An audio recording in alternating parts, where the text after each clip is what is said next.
Hello, everyone. Welcome back. This is Jenna Forster and Philip Baer, and we are talking to you today about learning to love.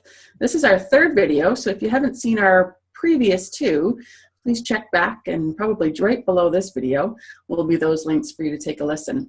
But in this video, we are going to be speaking about something called belonging.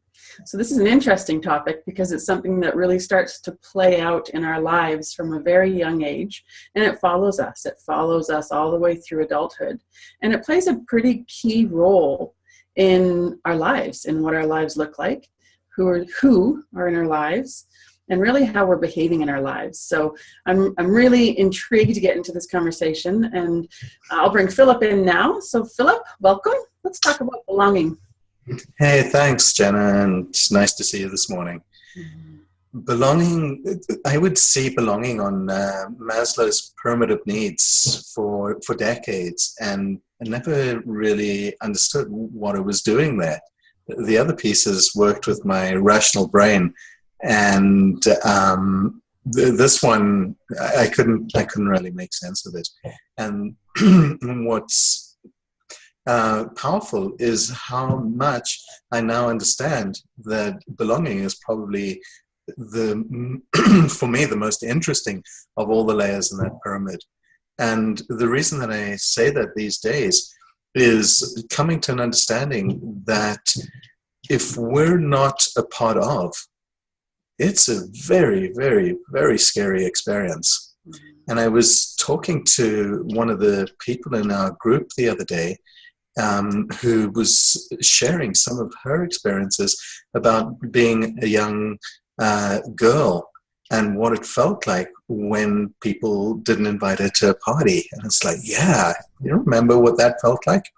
You know where it took me to? That song by Janice Ian called At 17, where Janice Ian completely encapsulated that emotion that I'm guessing a lot of the people watching this are going to resonate with. I'm going to read one or two lines from, not from the beginning, but from further on in the song, and it goes, to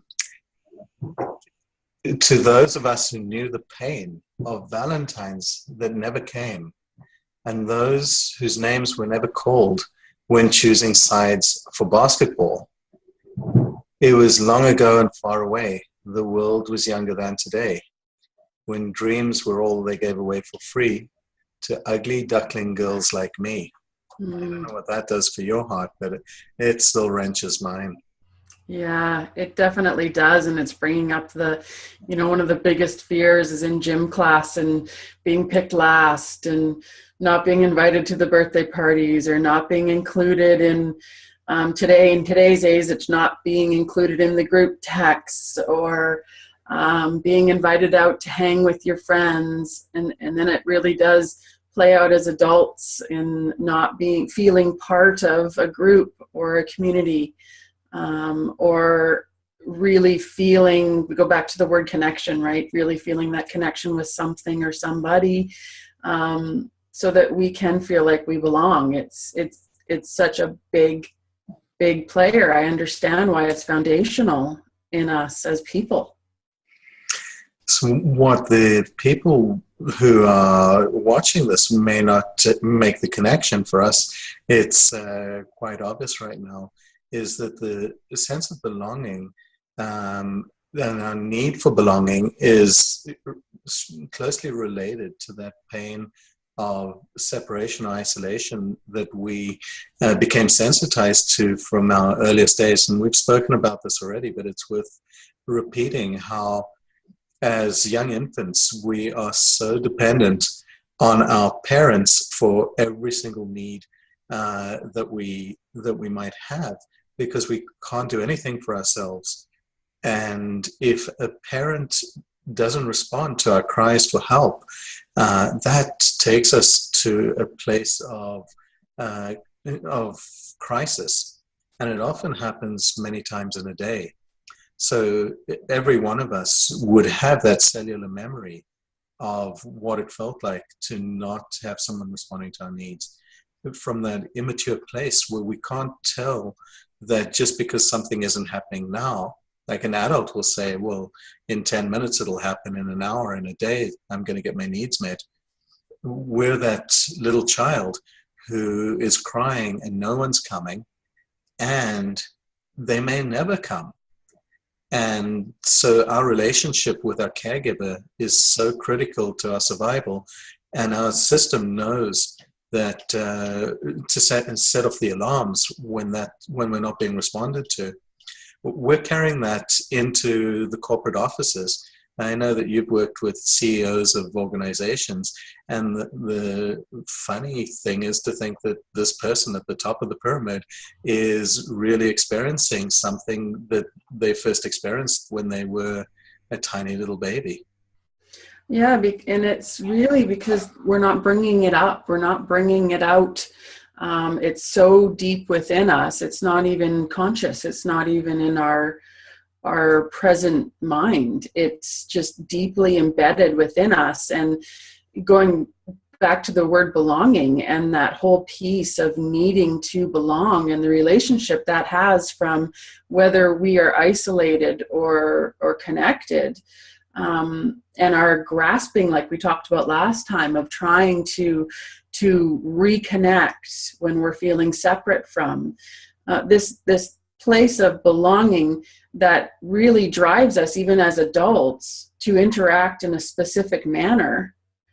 Unless it is brought to the forefront and understood, then we're still, doesn't matter what your position or your title is or what you do to engage in the world, you're still perhaps engaged from this deep-rooted need or need to either avoid separation or on the other side, the need to connect, right? So it means the same thing, but sometimes we enter it from positive or negative spaces. But really, the sense of belonging and how that plays out as adults, I think, is important for all of us to understand also. And we're doing so much to belong, and some of it we may not enjoy, we may not be conscious of. And when we're going to talk in a moment about some of the things that we do that may seem ridiculous in order to belong. But there's this place of being able to understand and to forgive ourselves for conforming, because that's a kind of a dirty word. But if we don't conform, what would be the word? We can't participate. In order to participate, we have to conform. And so one of the ways that I love doing it is to go through the 5 senses and to ask the question, visually, how do I need to present myself in order to conform so that I can belong to the group of people that I need to belong to? And when I say need to belong, it's so that I can feed my family, so I can earn a living, so that I can have social relations, etc. So my need to belong ensures that I can survive. And if I'm working in a corporate environment, I'm going to be wearing different clothing from what I'm wearing right now. I'd probably wear a suit or a tie or something that tells people that this is a place where I belong. Certainly if I was a banker, this would not work. Mm-hmm. Mm-hmm. Very true. And I think all of that, it's not a negative to present ourselves in certain ways. I think where we really want to dig is where our need to belong, where that comes at a detriment of us.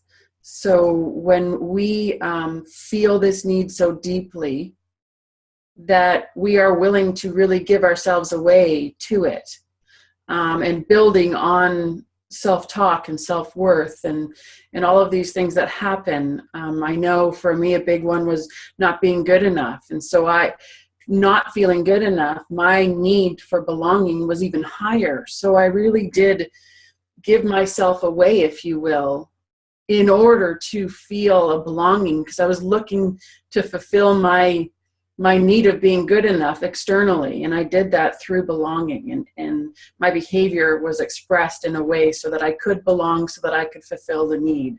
So it's just a really crazy dynamic that's under the surface.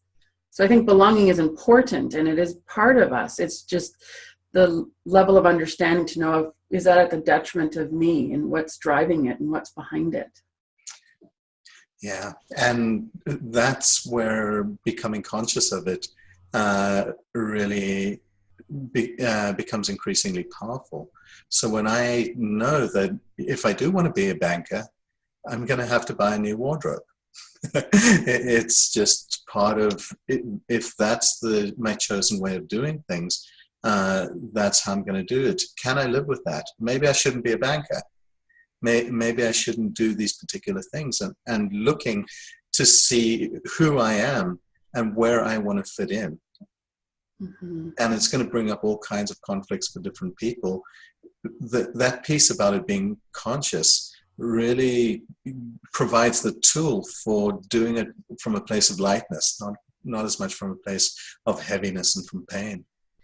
Yeah, and I think that's the key to the learning in this piece is understanding it to the depth that's necessary in order to be us. Like my job is to be me, and if I'm behaving in a manner that's depleting that in any way because of an external need to belong, then that's not where growth is an opportunity to be me. So it's really getting into it so that we understand, not in a blame, shame, judging form, in a place of, oh, I get what's happening. I get why this is happening. I can see what I'm doing at this very moment, and I know why. Yeah. It's very powerful. Yeah, to create some distance. Mm-hmm. And, you know, there's, I wouldn't mind taking it into those other couple of senses just to help people to identify where their conformity is coming from. So does that sound okay? Great. So, and then maybe you can give some examples of how that works in the business environment. So we've spoken a bit about the visual part, which extends to what we drive and the kind of house we wear and our posture and how we look at people. So that's the kind of visual piece. But auditory is another piece, what we hear, what's permissible for us to say and not say. I don't know if you want to take people into other kinds of things around the auditory piece. Mm-hmm. And that can play out if you were raised in experiences where your voice was important or not important. That would have a direct effect on how you would engage further. If you were taught to get along and you were then as an adult sitting in a meeting and there's something being said that you disagree with, that may affect whether you speak up or whether you offer your opinion, because your need to belong around the table is more important than what you feel about the subject matter. So it can hold us in a place of not truly expressing ourselves and offering up value because our need to belong is so great. Would be an example of that. Mm-hmm. That's beautiful. And we don't snort and we don't make loud noises blowing our nose, like the real practical. And we monitor how loud our voice is and how quiet we are. So the olfactory, the smell piece, we sometimes talk about brushing your teeth in the morning, but there's a whole bunch of things that we do to manage how we appear from an olfactory perspective. Mm-hmm. Yeah, I mean, if we aren't in society where we live in North America, there is a general sense of self-care that needs to happen in order to be quote unquote accepted.